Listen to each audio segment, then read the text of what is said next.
with Hashem's loving grace, we continue on in Likutei Moharan, first part, Torah 7. Tonight is lesson 3. For a quick review of what we learned last week. By the way, you can go back on torch.com. You can hear the video, the MP3, the podcast, and on laserbeams.com, you can see the video replay, and it's all in the category of a Likutei Moharan. Sure, you can pick out whatever you missed. Okay, but last week we saw how a person can't possibly obtain emunah unless he or she first commits to the truth. There's an example once gave about the anti-hero, the Czechoslovakian anti-hero Schweik. Schweik was a soldier in World War I. And Schweik, he didn't know which end of the rifle to shoot.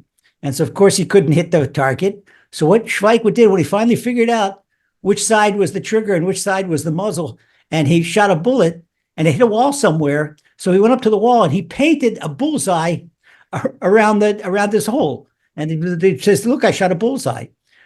It sounds facetious, but many people like that. Many people decide, first, what do I want? What are my lusts? What are my physical appetites? And then they build this ersatz ideology around what they want. Rebbe Nachman says no. Rebbe Nachman says, first, a person must commit for the truth and make a search for the truth and find out what's truth. And that's it. Someone asked me today, I got an email from the UK, and someone asked for permission. Do you have room for me to join the live lessons? I said, we have room for anyone who objectively wants the truth. That's it.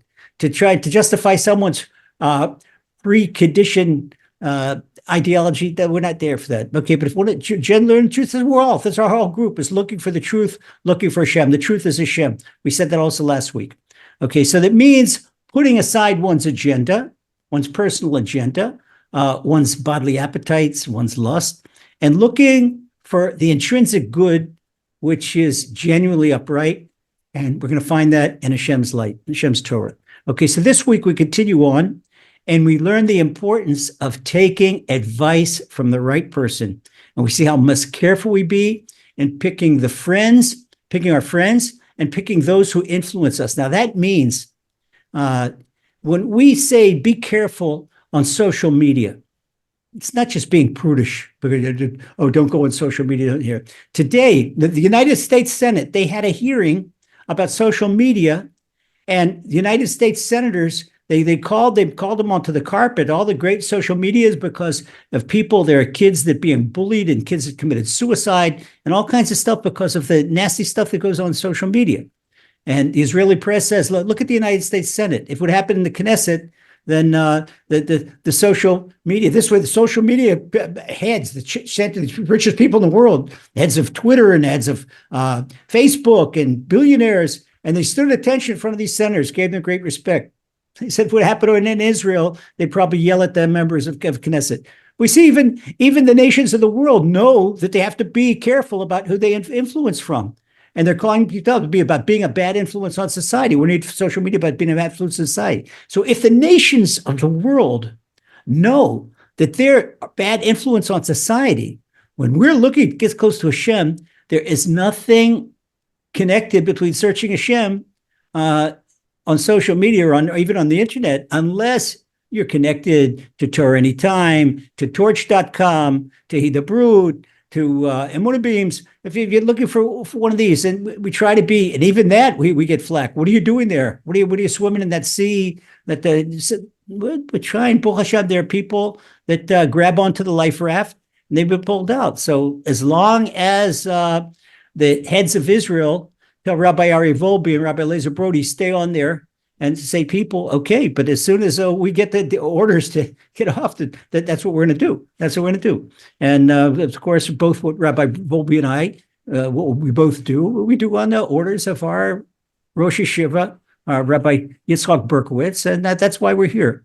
Okay, so we're trying to give a positive influence. We have to be very careful. For every positive influence, there are thousands and thousands of negative influences. So we're going to learn about why Rebbe Nachman explains why this is so very important. So open up Likutei Moharan to part 1, to Torah Zion, to letter Gimel, the third letter. Rebbe Nachman says, "I efshar lavo le'emet el ayedei hitkarvut letzadikim." A person cannot get close to truth unless a person connects himself and gets in proximity of the tzaddikim, the true tzaddikim. When Rabbi Nachman says tzaddikim, he means a true tzaddikim. He doesn't mean people necessarily the colors of the coat and how many people are surrounding him. Very big tzaddikim that you don't have they don't go around with entourage, and they're so humble, they're so simple, and they live simple lives, and they don't have someone driving them around in a Cadillac. One is my own personal guide, Rebbe of the Admor of Militz, Rebbe of Militz, and he's just so simple and so holy, and because he's all connected. This is not connected to the material world at all, but it's all about getting close to Hashem and bringing other people close to Hashem. So Rebbe Nachman says, if you want to find truth and you want to get close to the truth, you have to be connected to these tzaddikim. V'yalech b'derech etzatam, and follow their advice.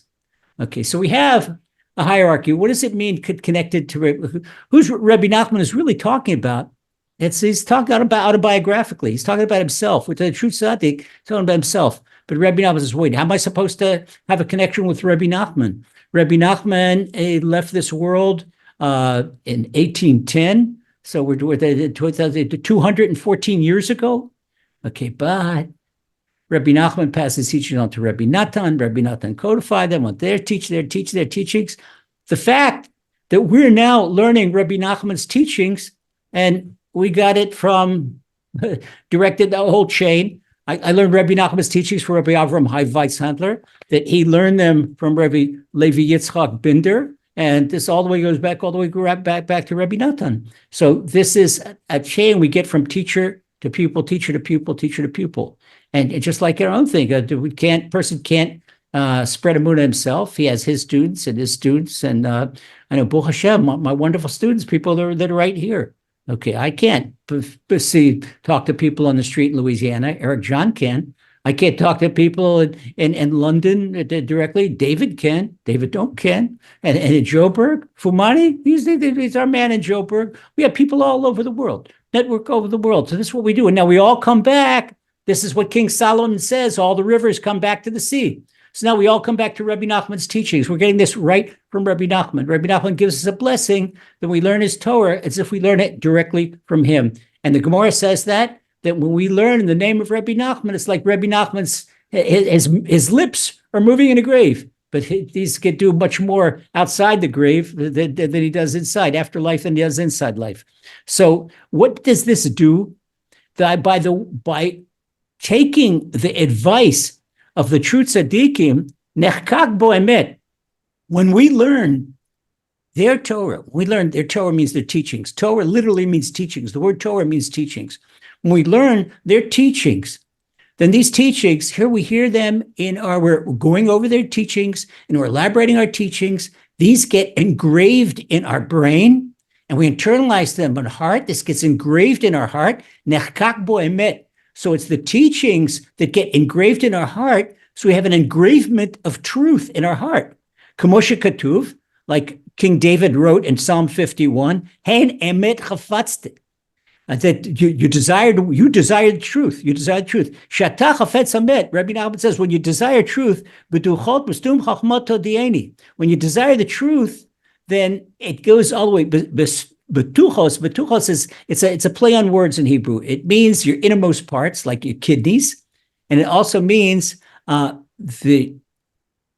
place where is secure. In other words, inside, nobody could touch your kidneys, and your kidneys is where according to Kabbalah, that's where advice comes from. And the kidneys, advice comes from the kidneys. Comes from the kidneys. Kidneys pass up to the brain. That's where advice comes from. And so, chachma todieni. So when this is deep inside, this is so internalized, not only in my heart, it's internalized in my kidneys, where my kidneys will come back and give me advice, then chachma todieni. Then this will inform me of wisdom. So I get this wisdom, and this is real wisdom, because I get this truth. And where I get this truth from, this is from the teachings of the true tzaddik. And Rebbe Nachman says now something, this is so, so, so important. We're going to go slow on this.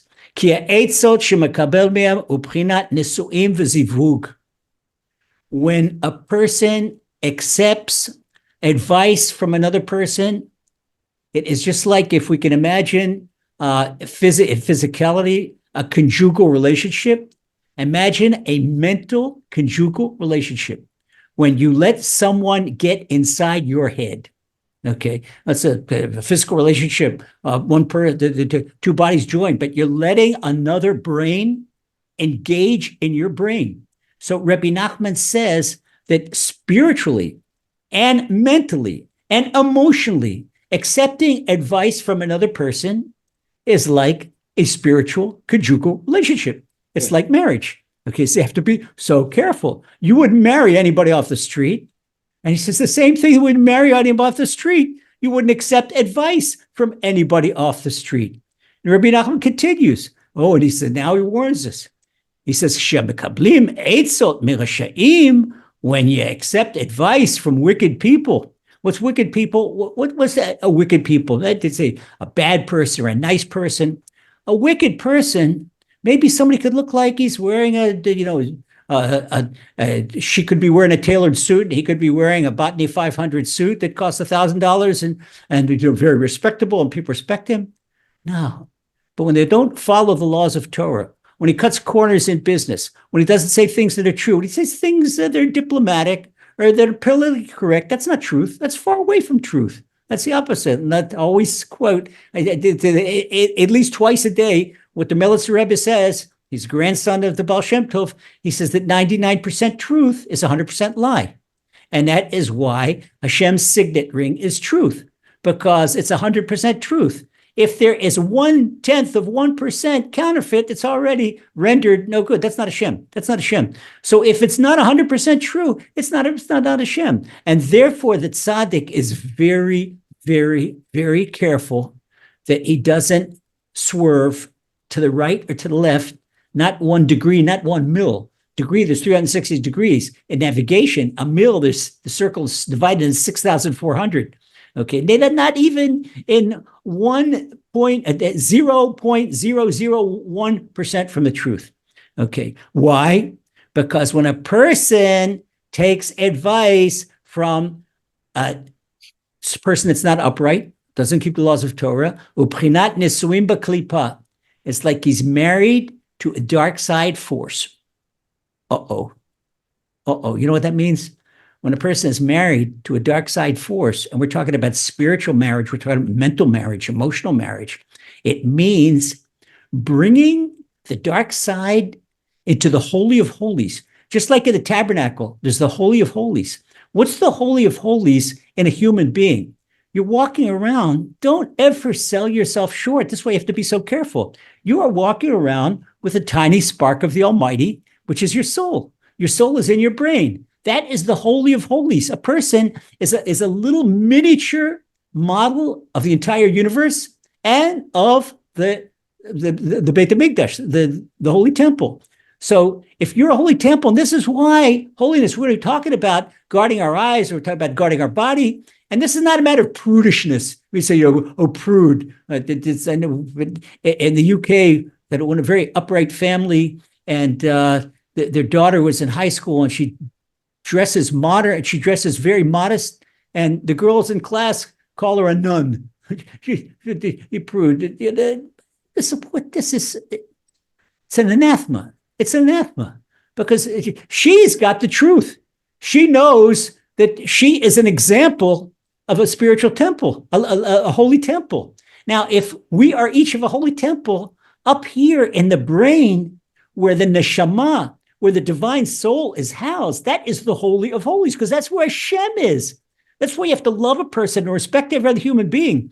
And in this week's Torah portion, Hashem guards us that the priest in the holy temple, he can't walk up. He has to wear under his cloak, he has to wear pants, because he can't walk up an incline that the stones would see something improper. So if we have to be careful not to disparage the stones, Rashi explains, how careful will we have to be not to disparage another person? So if you have to be careful not to disparage another person, how can we disparage ourselves?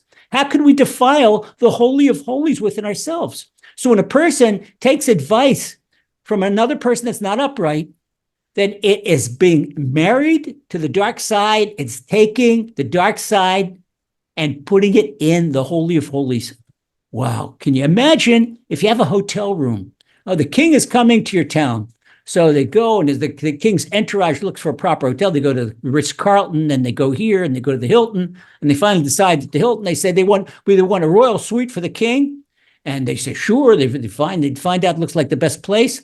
And they finally bring the king there. And when the king gets to the royal suite, there's a drunk with broken beer bottles on the floor, and he's got muddy feet on the king's silk sheets. Can you imagine that? That's exactly what it's like when Hashem looks what's happening with us. And here in our Holy of Holies, we've got terrible advice up there, or we have scenes that are not right that we shouldn't have looked at.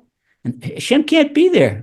And the royal entourage says, no, this is not for the king. The king leaves. So right away, as Hashem leaves, there is no void in spirituality. This is what Rebbe Nachman explained to us. So if the dark side is up in the Holy of Holies, that means the light side is down. Okay, you want the drunk to sleep in your bed?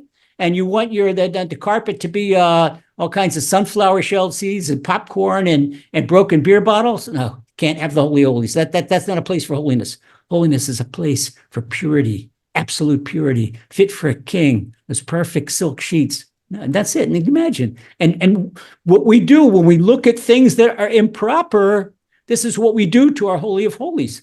I mean, if people with heaven forbid, porn addictions, they run out this addiction, nobody ever explained to them what they're doing to themselves. I think if they would get the shock, or if they could see a movie of Hashem's reaction or an angel's reaction when he comes near that person's brain, and the disgust, the disgust that's just leaving, the dark side that comes in there.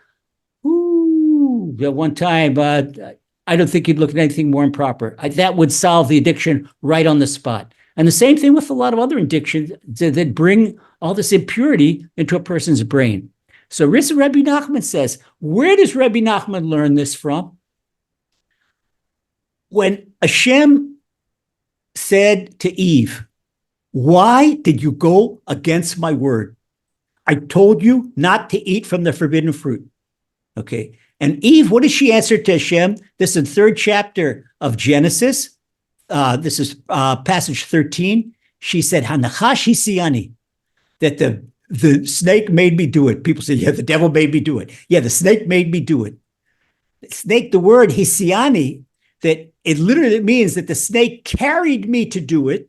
In other words, it was the impetus of it did it, but it's a play on words in the biblical tongue. Hisiani means that a person carries me to do something, and also means that the person married me. Same word. So what Eve is saying, that the snake gave her the advice, that he made him do it by his snake's advice, she's also saying that a snake married me. We have a authorization of this in the Zohar, that the Zohar says this is what she answered. This is the language in the Holy Tongue. This is the language of marriage. So the advice that Eve got from the snake was just like as if she married the snake. And you see, in Kabbalah, they use the imagery as if Eve had conjugal relationships with the snake. That is not the case. Okay, people that don't go into it deep enough, they think this. They say that Cain and Abel. Abel was born from Adam, and Cain was born from the snake. No, that's not right. That's not right. That is not right. It means that in Kabbalah they say that Eve had an aspect of conjugal relations. We're talking about the spiritual conjugality, the spirituals that she enabled, just as in physical marriage, that the female partner enables the male partner, it gives entrance to the male partner, that she gave entrance to the dark side. But where did she give entrance to? Up here in the Holy of Holies. We're talking about up here. Let's elevate the imagery. Okay, people they gravitate, they think, oh yeah, well, this is racy. They found something and they found something racy and X-rated in Kabbalah. No, it's not. There's nothing X-rated in Kabbalah. It's here. You have to uplift the imagery and see what we're talking about. So when the Kabbalah says, the Zohar says that the snake injected Eve with impurity, again, people that they talked about as injection of an impure seed. No, it's not an injection. We're talking up here again, an injection of impurity in the Holy of Holies in her soul. Because up till now, there was no death in the world. Up till now, Adam and Eve, before the sin, they would have their conjugal relationships were just like eating breakfast. It was just, this was a matter of existing, and a conjugal relationship was a matter of what Hashem told them, to be fruitful and multiply. There was nothing impure about that, nothing dirty about that. There was all elevated. It was all purity. It was all doing Hashem's will. But as soon as she entered, as soon as the Nachash, the serpent, the snake, entered her brain, this injected her, what's the impurity? With the evil inclination. Now the evil inclination became a part of Eve's brain and a part of Adam's brain. Now that they're part of Eve's brain and Adam's brain, now they're in the DNA of humanity and from all subsequent right down to us. And now you know this is in evolution how we got our evil inclination. This is how we got our evil inclination, because Hashem created man without an evil inclination, went against Hashem's wishes, got the evil inclination. How? Rebbe Nachman explaining, because of the injection of impurity into the divine soul. And that is what it means when Rebbe Nachman says, quoting the Zohar, that the primordial snake injected Eve with impurity. Now, over Mamad Har Sinai, Paska Zomatan. But there was a correction for that. The Gemara in Tractate Shabbat, page 146, said that when the Israelites received Torah on Mount Sinai, Hashem gave them a correction. Since they willfully received Torah, and the Midrash tells us that Hashem went to all the nations of the world, they didn't want the Torah. The Ishmaelites said, the Hamas, what's in there? Oh, thou shalt not kill. No, that's not for us. And somebody else said, oh, what's in there? Oh, thou shalt not steal. No, that's not for us. That's our thing. We're pirates. And someone of this, you can't do that. And they went to the French. What's in there? Thou shalt not covet. No, not commit adultery. No, that's not for us. Okay. Now, and then they went, and the only ones that accepted it were the Jews, the Israelites. Okay. So when they accepted the Torah and accepted it willingly and lovingly, without even knowing what was in it, they said, Hashem, whatever you do, Naaseh v'nishma, whatever you command us, this is exactly what we're going to do.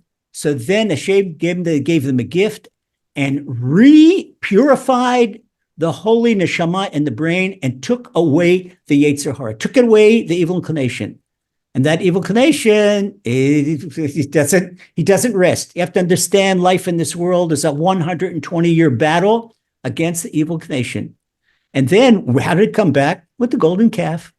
It was very shortly after receiving the Torah. Now, once the golden calf was, the Yetzer Hara was back he was back on the field, back on the playing field.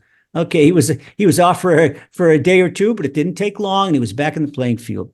And so this is what Rebbe Nachman is telling us, he's quoting the Gemara, that at the occasion of receiving the Torah on Mount Sinai, that this spiritual impurity was nullified in the brain, in the neshamas. Yisham kiblu tayag 18 de kedusha. Why? Rebbe Nachman quotes the Zohar. The Zohar doesn't call 613 commandments of Torah, calls them 613 itin duaita, 613 morsels of holy advice. Morsels of holy advice. That every commandment, it's not a commandment, you do this. It's advice. You want to be happy? You want to be healthy? You want to be close to Hashem? That's it. You follow this advice, you're going to be close to Hashem.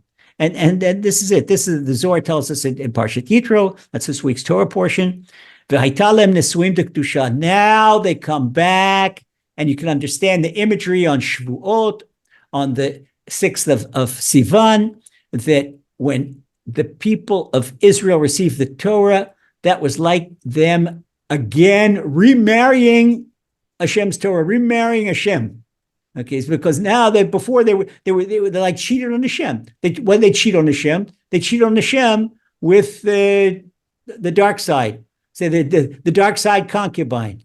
And now they've returned their loyalties to Hashem, and they've come and there's a lot of imagery on that in our sonnets that we recite on Shavuot, on the holiday of Shavuot, when we receive Torah, about this imagery of being remarried, being under the chuppah, getting Torah, getting under the chuppah with HaKadosh Baruch Hu, that the Kadosh Baruch Hu and the divine presence, who's the mother of Israel, and they become remarried. It's like a remarriage.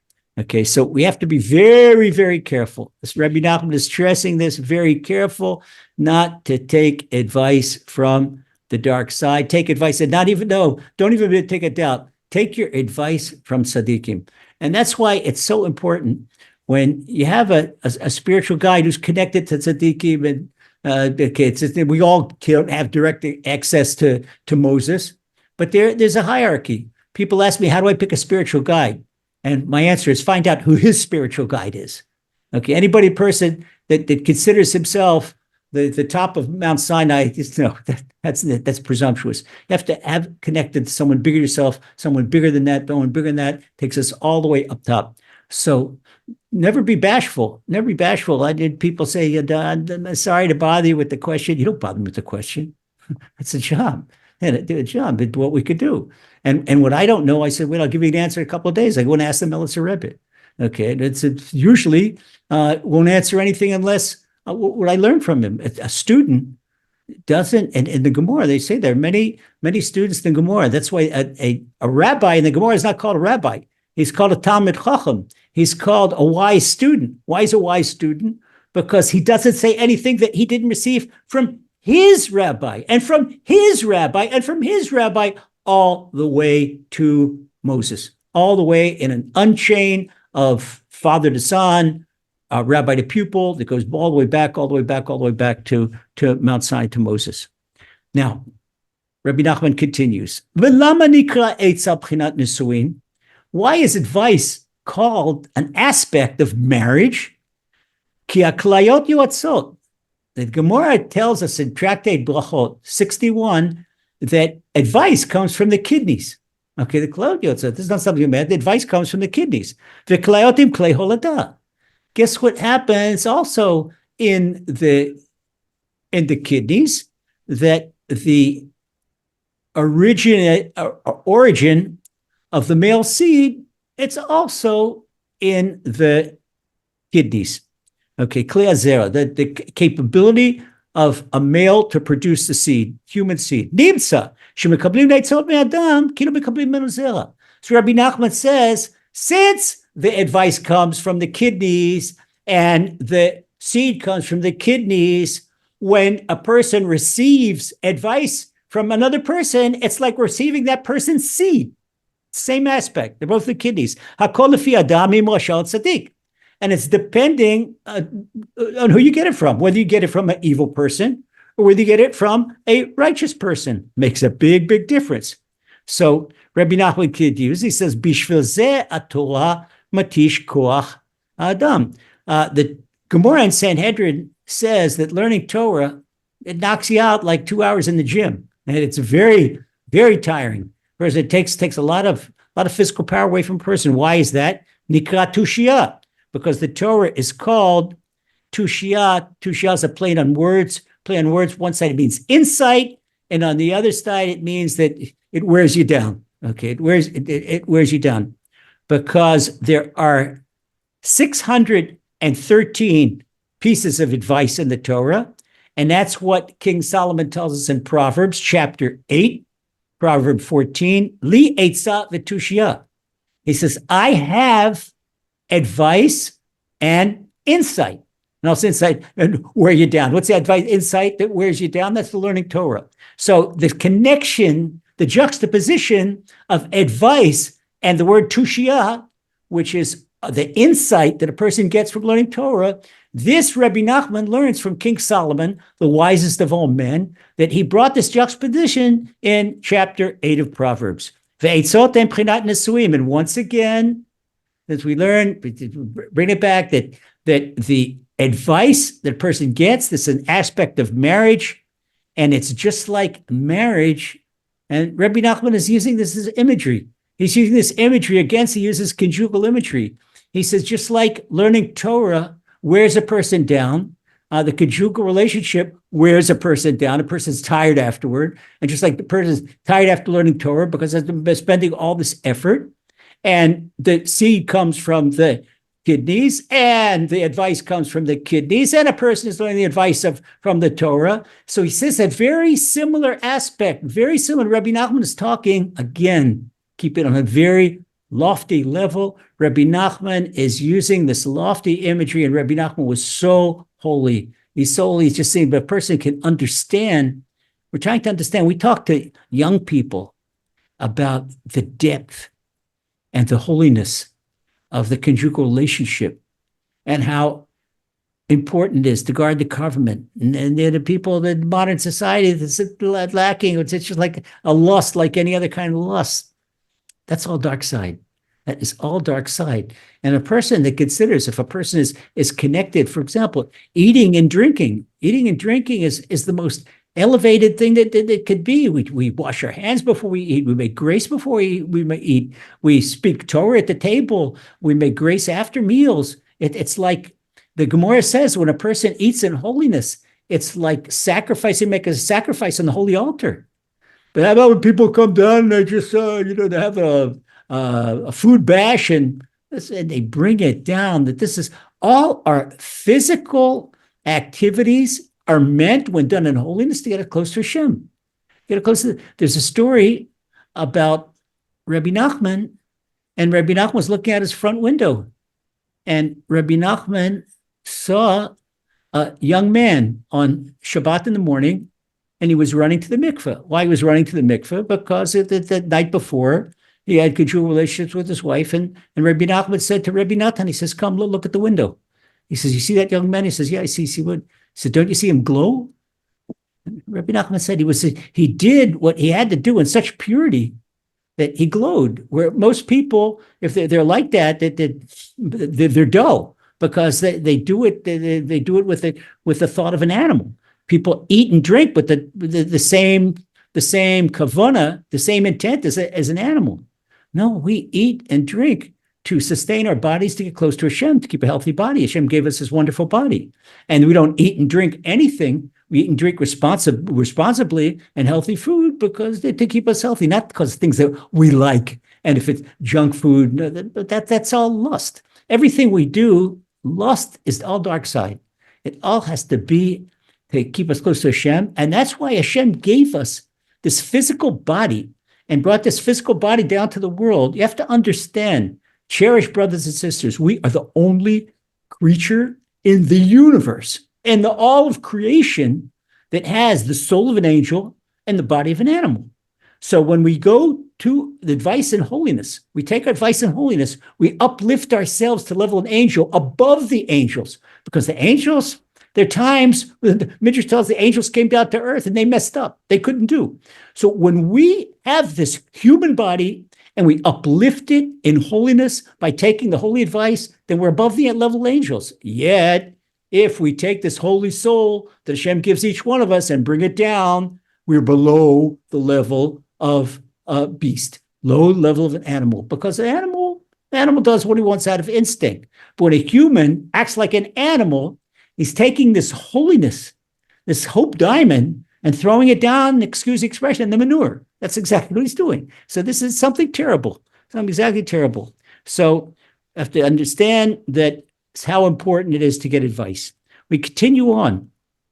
Now, what is Rebbe Nachman? We said tonight, let's called Seeds of Truth. Rebbe Nachman says the advice you get from a tzaddik are all seeds of truth. Since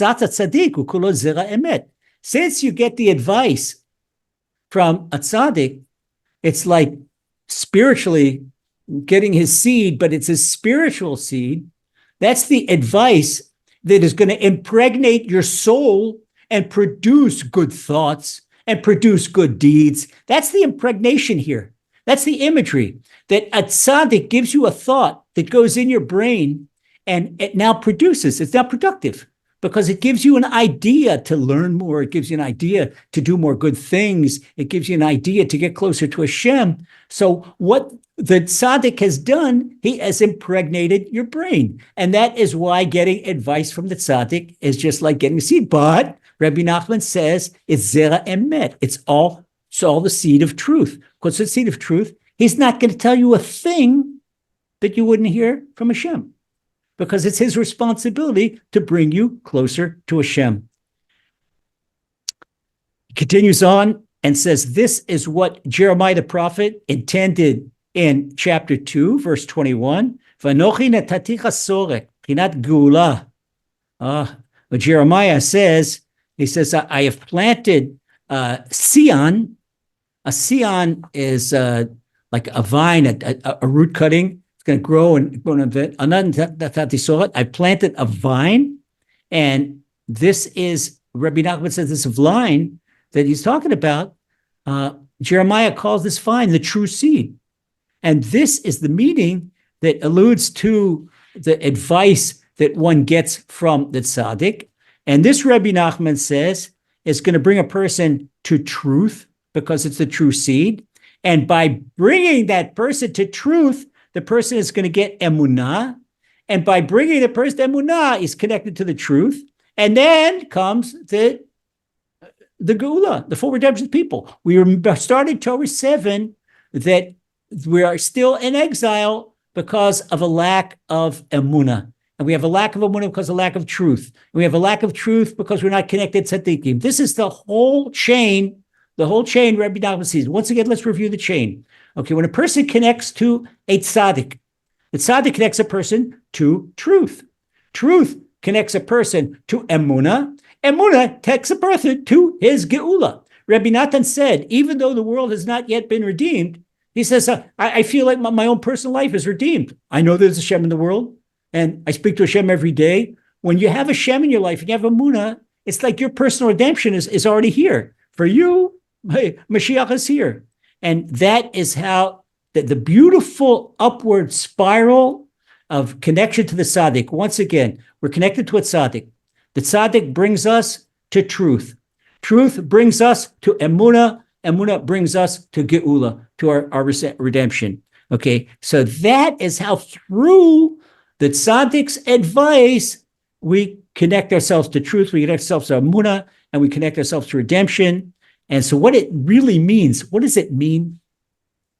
Rebbe Nachman, another Torah, he tells us when he talks about holiness, personal holiness, he says that when a person spills his seed in vain, it's like spilling drops of his brain.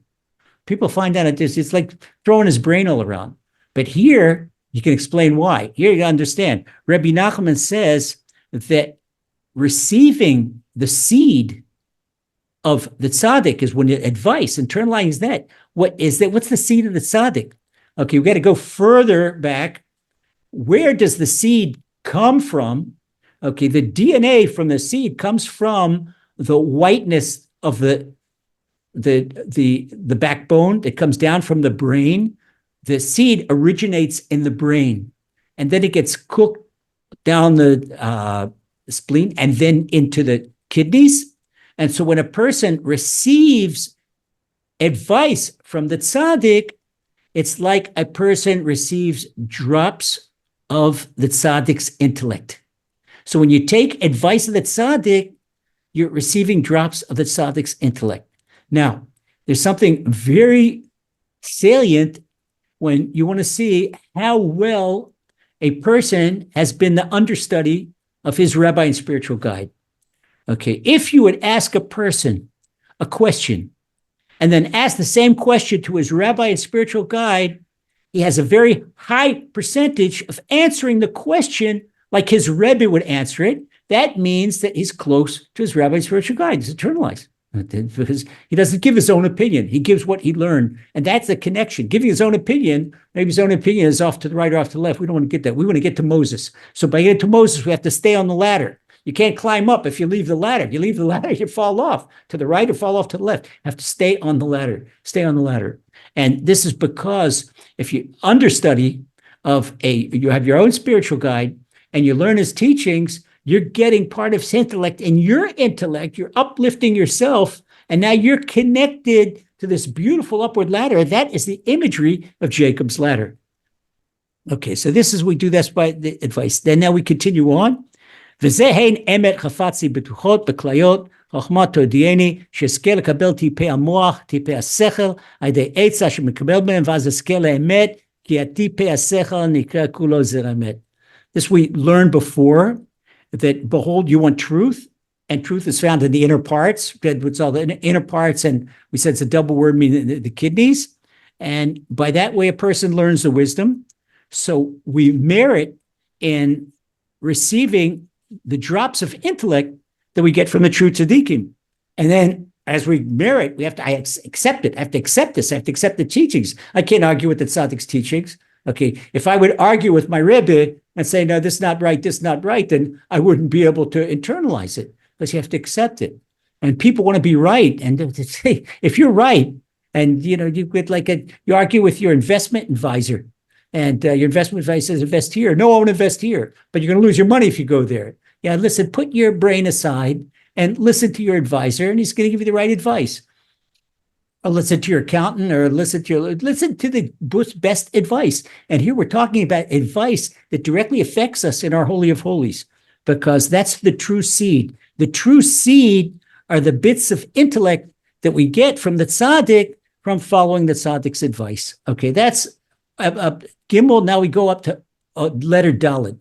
We're up to letter Daled and Likutei Moharan, and now we learn something new. Rebbe Nachman brings on a new concept. And he says, Ayidei mitzvah tzitzit, by the mitzvah of tzitzis. If you don't know what tzitzis are the fringe garments. Here, these are our tzitzis.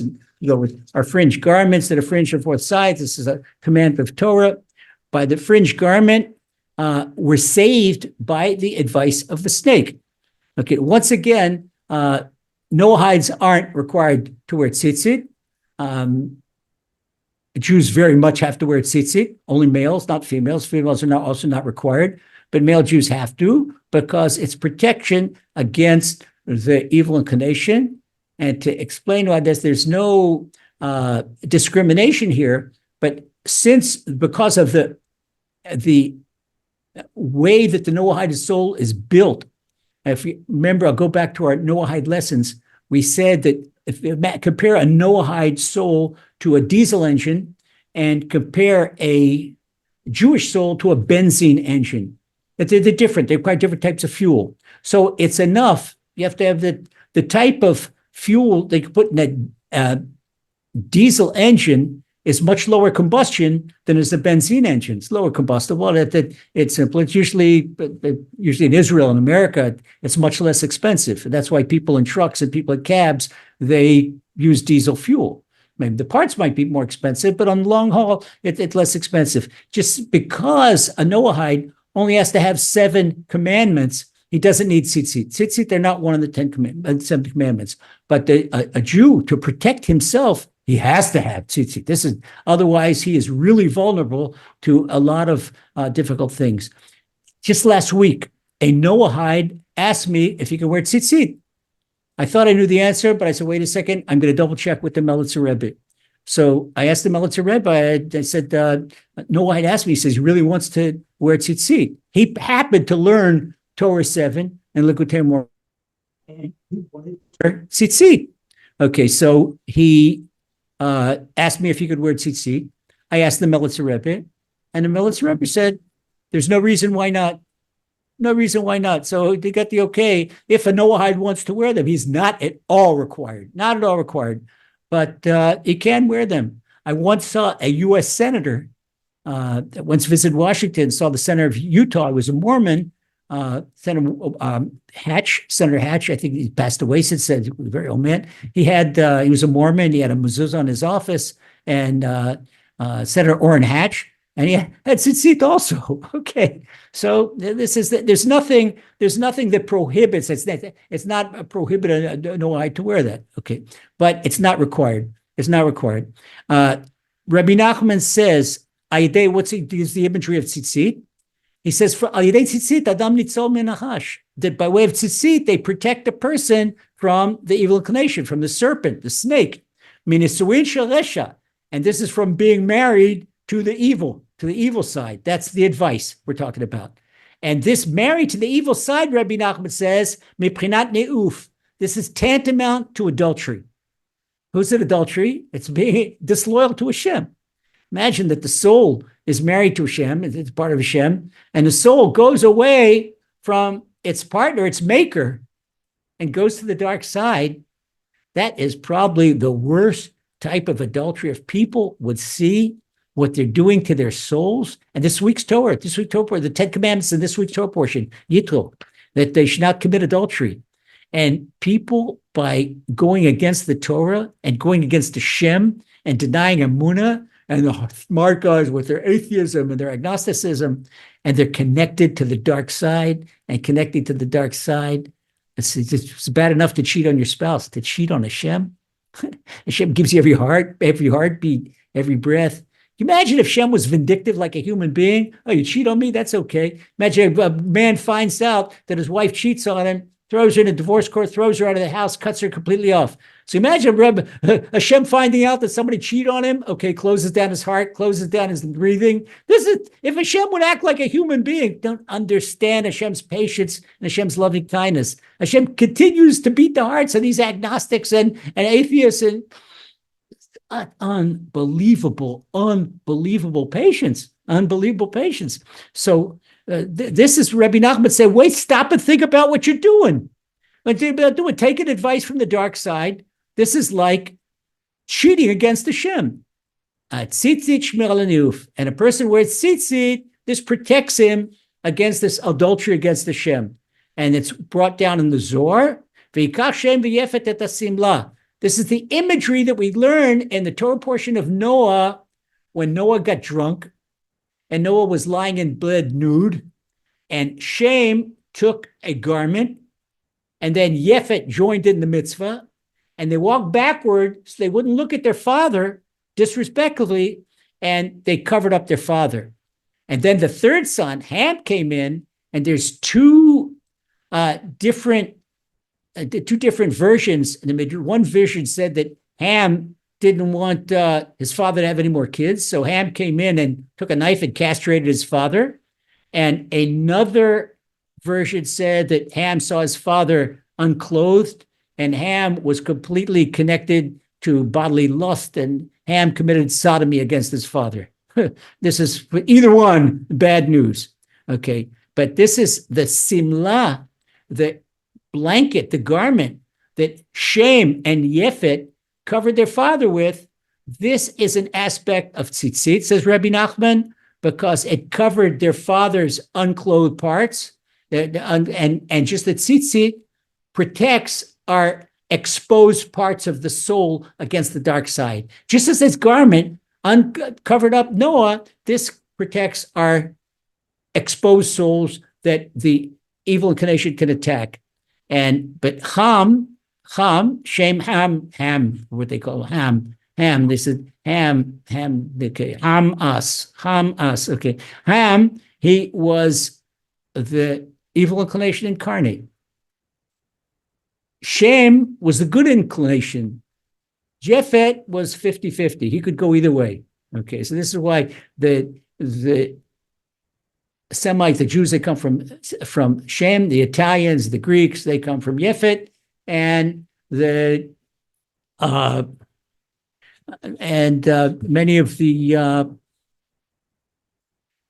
other parts of where they come from. Ham. Okay, the dark side was people that are still today. Ham's offspring are into idolatry. These primitive peoples that are still in the backwoods into idolatry.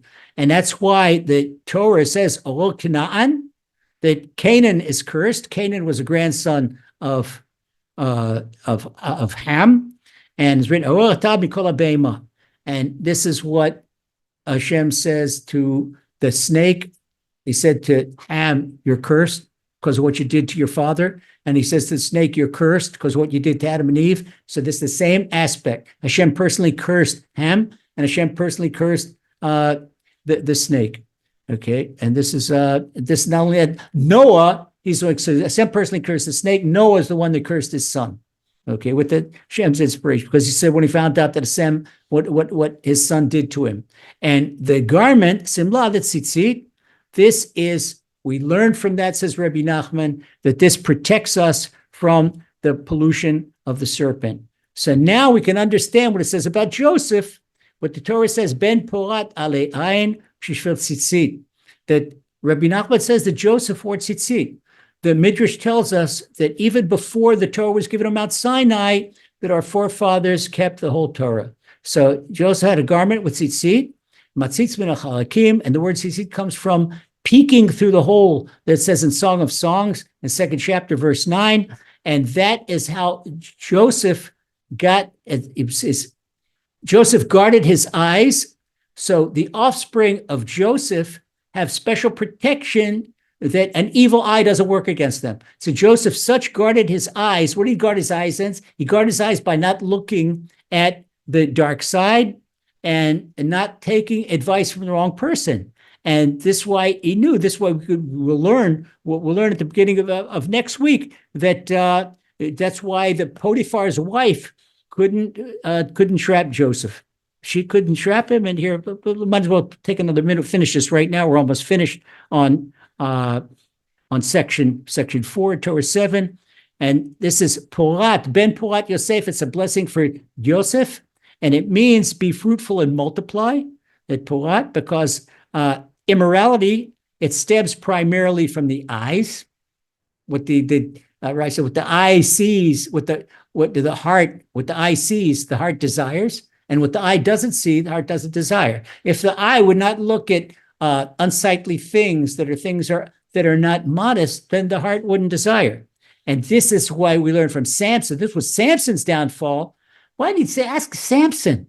He had the power of a prophet, and he was a judge. And how did he get messed up with this Palestinian Delilah from Gaza?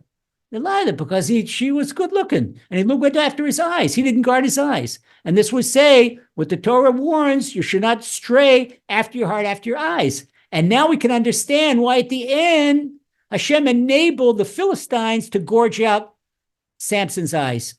Okay, and he found Samson when he lost, he let Delilah cut his hair. He was a Nazir. He was a priest of Hashem, and he lost his power. And it asked Hashem right before he died, let me have power one more time. And he was chained to the pillars of the palace in Ashkelon. Ashkelon was in one of the five Philistine towns. And he pushed him, he got his power, and it knocked down the whole palace on their heads. Okay, so this is, next week, we're going to pick it up with part 5. We're going to have a very esoteric explanation of a Gemara, one of Rabbi Baba Basra's Gemaras. And we hope next week, B'ezrat Hashem, with our 4th lesson, we finish Torah 7. Try to keep it slow and try to keep things that are eye level, and do our best. Meanwhile, you should have a wonderful week. We should all get wonderful advice from wonderful people, and all your heart's wishes for the best.